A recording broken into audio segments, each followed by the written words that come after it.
istiqamah menuntut PRU diadakan kerana kita menghormati mandat rakyat. Kita mahu sebuah kerajaan. Selepas mesyuarat MT UMNO semalam, kini satu tarikh yang bakal jadi realiti untuk menjadikan PRU 15 ialah 11 hari dari sekarang, iaitu 12 Oktober bubar Parlimen.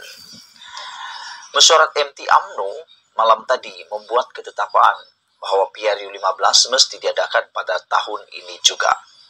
Meskipun berdepan kemungkinan berlaku musim tengkujuh dan banjir serta bencana alam di beberapa negeri. Semua itu, Perdana Menteri Ismail Sabri Yaakob akan menghadap yang di-Pertuan Agong untuk mempersembahkan cadangan tarikh pembubaran Parlimen selaras dengan perkara 40 dalam kurungan 1 Perlembagaan Persekutuan. Keputusan mesyuarat ini adalah berasaskan pendirian konsisten UMNO sejak dari awal untuk memulangkan mandat kepada rakyat yang tertangguh akibat pandemik COVID-19 setelah runtuhnya Kerajaan Pakatan Harapan kerana persengketaan dalaman politik sesama mereka, kata Ahmad Maslan. Berikutan dengannya, berlegar di media sosial bahawa 12 Oktober ini adalah tarikh yang dijangka Parlimen akan dibubarkan.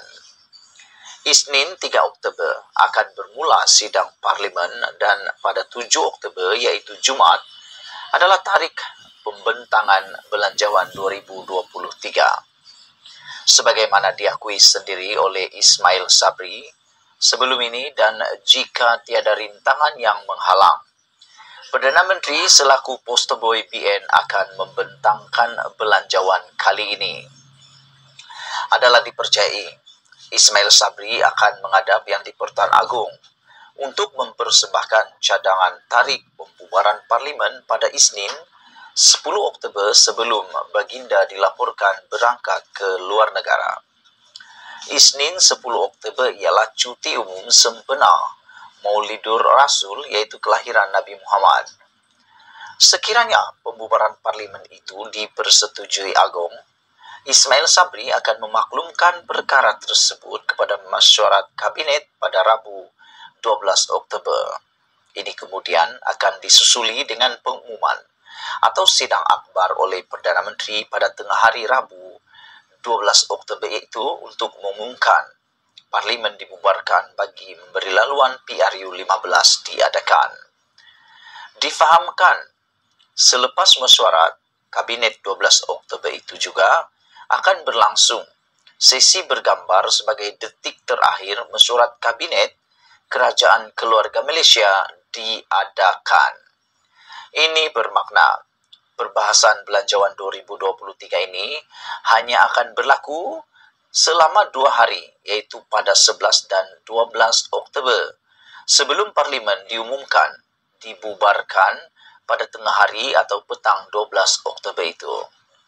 Proses seterusnya terserah kepada SPR menentukan tarikh penamaan calon dan pengundian. Tetapi ramai menjangkakan hari mengundi akan ditetapkan sama ada 12 atau 19 November. Adakah ketika kempen dan pengundian banjir belum berlaku atau ia sedang melanda? Saudara-saudara sekalian, aku juga tertarik dengan satu isu yang aku kongsikan dengan Anda di sambungan ini. Saudara-saudara yang saya hormati sekalian, sekiranya PRU 15 diadakan juga pada tahun ini, bersedialah untuk perkara yang menarik ini, yaitu mengadakan pilihan raya pada waktu yang luar biasa. Menurut seorang penulis di Facebook, yaitu Lim Hong Siang, yaitu pengarah saudara.org, sebuah pusat penyelidikan sosio budaya dan agama, beliau menulis seperti berikut. Mengadakan pilihan raya ketika banjir mampu menarik pelancong asing. Mengapa? Ini menarik. Mereka datang untuk melihat bagaimana pengundi Malaysia keluar mengundi dengan menaiki sampan, berbaris dalam air paras yang menutup lutut, dan kemudian berenang pula untuk memasukkan kertas undi yang dipangkah ke dalam peti undi. Adegan ini harus direkam dan dicatat dalam sejarah pendemokrasian tamadun dunia. Hebat, hebat, hebat. Aku pikir ini satu tulisan yang amat menarik. Dan kali pertama aku terpikir perkara ini. Walaupun ya memang agak sinis, tajam, dan menyuntik perasaan kita, juga menimbulkan perasaan lucu. Tapi aku tertarik dengan tulisan pengarah saudara ORG ini. Yaitu beliau kata, kalau PRU diadakan juga pada tahun ini, kita mendapat satu perkara laba yang luar biasa. Yang mana mungkin bilangan pelancong yang datang ke Malaysia akan bertambah secara mendadak. Wah, sinis dia. Sinis pesindiran ini.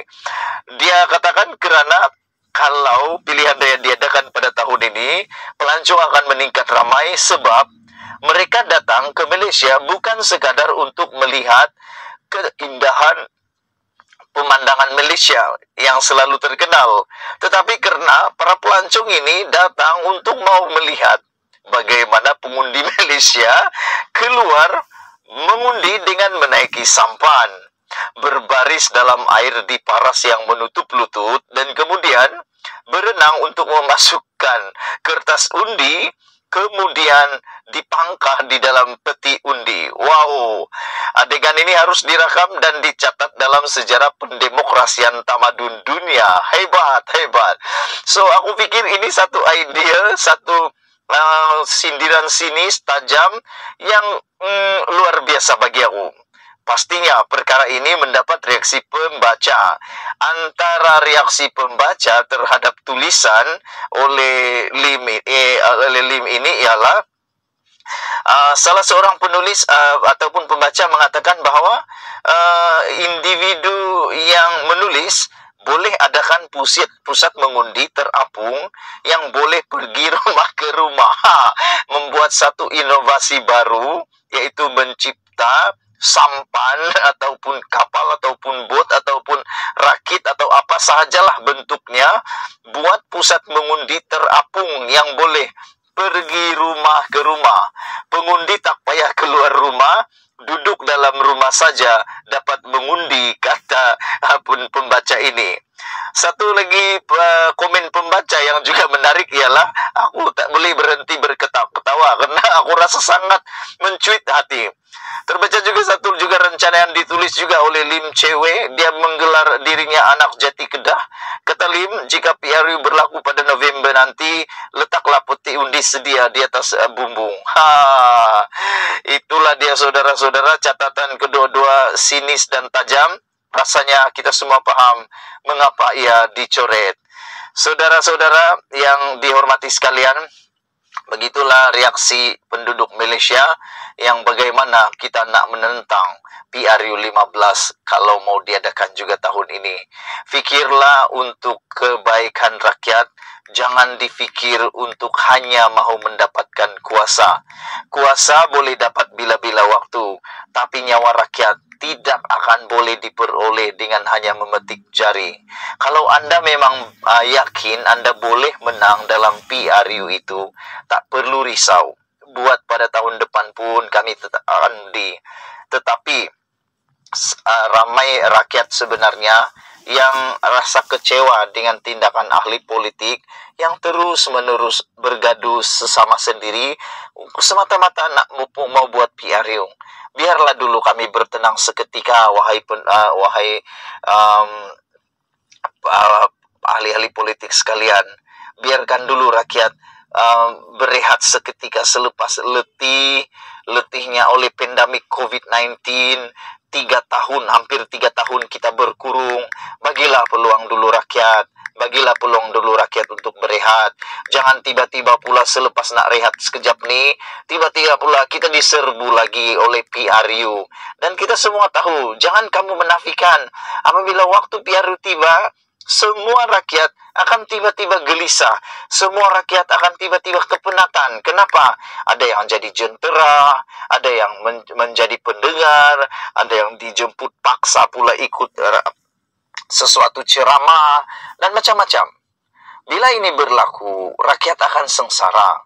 Aku pikir rakyat akan sengsara, tapi tak apalah kalau Anda nak juga pilihan raya diadakan pada tahun ini juga, seperti yang telah diberitahu oleh para penganalisis politik, dan yang bijak-bijak pandai yang sudah tahu keadaan yang akan berlaku. Mereka meramalkan akan berlaku pertambahan kos sekurang-kurangnya 100 juta pertambahannya. Bayangkan 100 juta pertambahannya, itu belum kira lagi kos-kos kehilangan nyawa, kerusakan harta benda, dan aku yakin kalau PRU mau diadakan juga akan ada pertambahan jentera-jentera ataupun peralatan-peralatan persediaan banjir seperti bot dan sebagainya. Ini juga satu pembaziran, karena lepas PRU nak simpan mana sampan-sampan yang banyak itu? Nak simpan mana sampan yang banyak yang akan dibeli nanti itu? Simpan mana? Akan reputlah dia, rusaklah dia, dan ini pembaziran. 100 juta tuh kalau diedar kepada rakyat pada waktu susah banjir itu kan lebih bermanfaat. Aku nak kata ramai menyokong UMNO, ramai menyokong BN, memang ramai. Jadi apa nak takut sangat? Apa nak tergesa-gesa sangat? Tahun depan kan sekejap lagi, bulan Mac itu tak lama, tak rasa pun. Kalau nak takut sangat, ada kata Zahid Hamidi supaya tidak lebih menghasut PH tidak lebih banyak menghasut.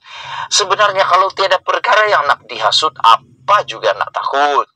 Kan, apa nak takut kalau memang tiada perkara yang boleh dihasut atau tiada perkara yang boleh dicakap? Jadi elak-elakkanlah melakukan perkara-perkara yang jahat. Kalau dah memang dalam mahkamah, ikuti terus perbicaraan itu dengan jujur, dan harap-harapnya Tuhan akan membantu untuk melepaskan pula. Jadi aku rasa apa yang ditulis oleh artikel itu sangat menarik.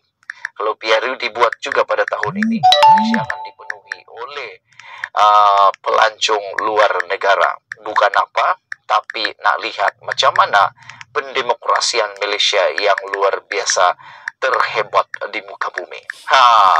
Jangan lupa share video ini supaya semua orang tahu dan semua orang ketawa. Malaysia kita punya, kita jaga sama-sama, cintai Malaysiaku. Bye-bye.